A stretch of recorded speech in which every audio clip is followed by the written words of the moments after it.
Hi everybody, I'm Alyssa Kraft and I'm doing my transference reflection for AEP 873, Google and Education. Today's kind of the wrap-up assignment, and so I'm going to share some things with you that I have learned and my beforehand thoughts about the class as well. I apologize, I'm a little raspy. I am COVID positive at home, so we're working through that. In the first exploration stage, if I talk about my prejudgments about this class, I didn't really expect anything specific. I did kind of have an understanding that we'd probably talk about very basic things, what Google is, and um, tools and how to use it in the classroom. That was kind of what I expected and what I hoped for. I didn't know how specific or how technical we would get. Um, so my beginning knowledge before this class, I had used Google a little bit, enough I'd say I had my feet wet, um, but I am an ag teacher and our district uses Google Drive as a collaborative storage, organizing, share folder place. And so I had been using that for several years. I've also used it a lot like docs and sheets for my own use. But probably where it was lacking was actually getting that into the classroom and using it with my students. And so that was kind of what I was hoping for was how do I take these tools I know exist and use them better for education.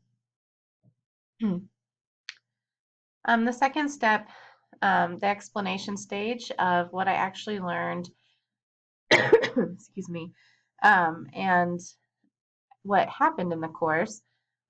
We went through the basics just like I had hoped. We talked about who Google is as a company, and what their purpose is, how they provide everything for free, just kind of the history and the basics of that.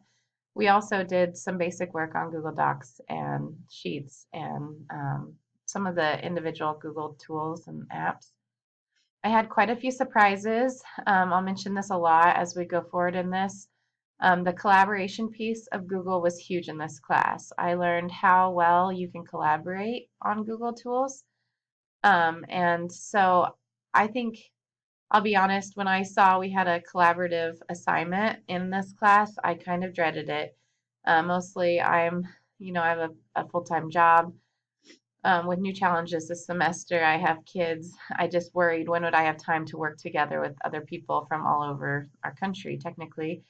And so I was a little worried about scheduling and time, but because of that assignment, I saw how easy it is to use Google and to collaborate with people. And my students would be able to do that way easier than we were, being far away and not knowing each other. So a thing I kind of dreaded actually turned into a good thing. And I've actually taken one of the activities we did during that, and I've already used it in class.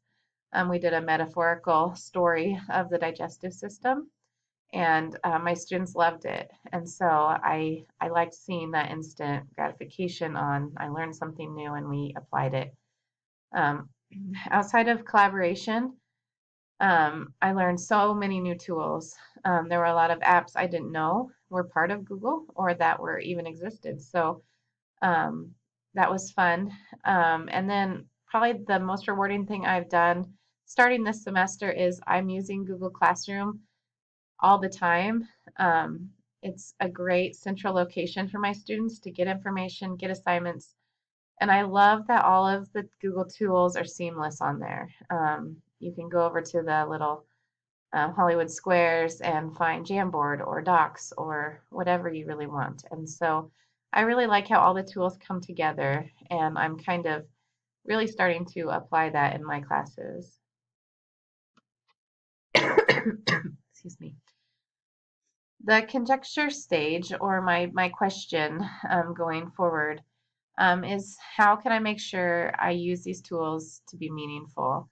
I really wanted to learn new things, but I wanted them to be useful things and not just fun toys in a sense. And this class really, especially looking at what other people's ideas and creativity is with the different tools, I feel like going forward, I have better ideas on how to make them meaningful, which is actually here in my analysis stage.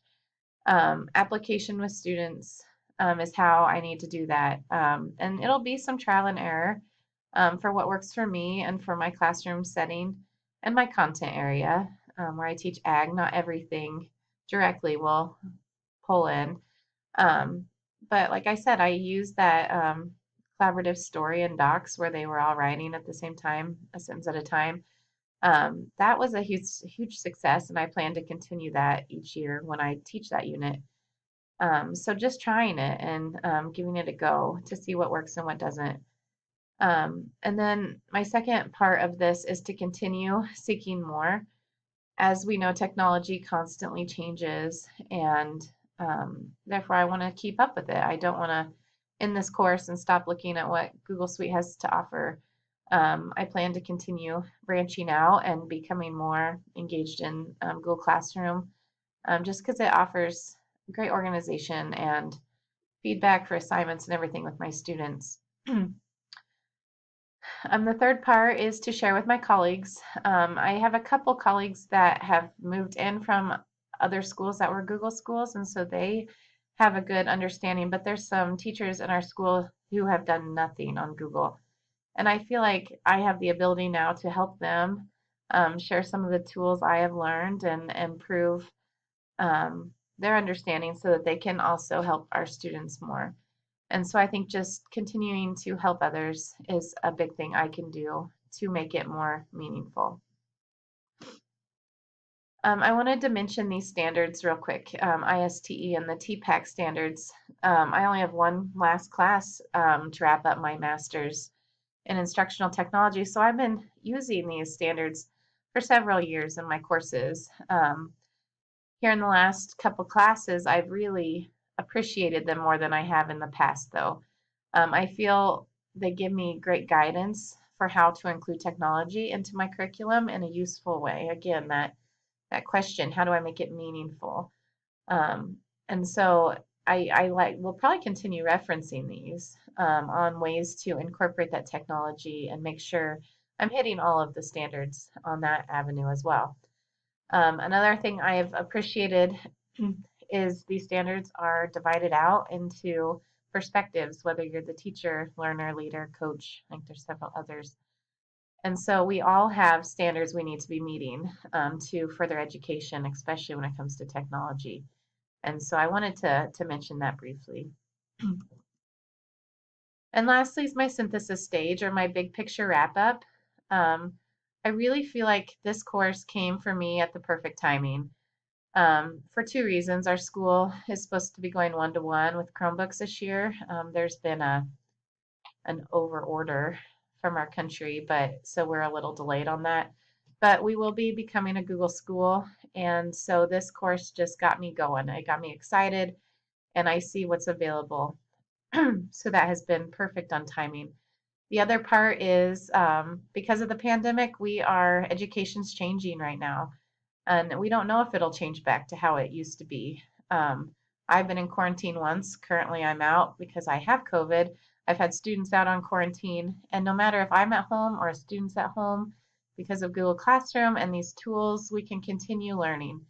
And compared to the spring when I didn't know how to do all that, education kind of halted for a little bit. So I think moving forward, this is the best way to keep our students engaged in learning.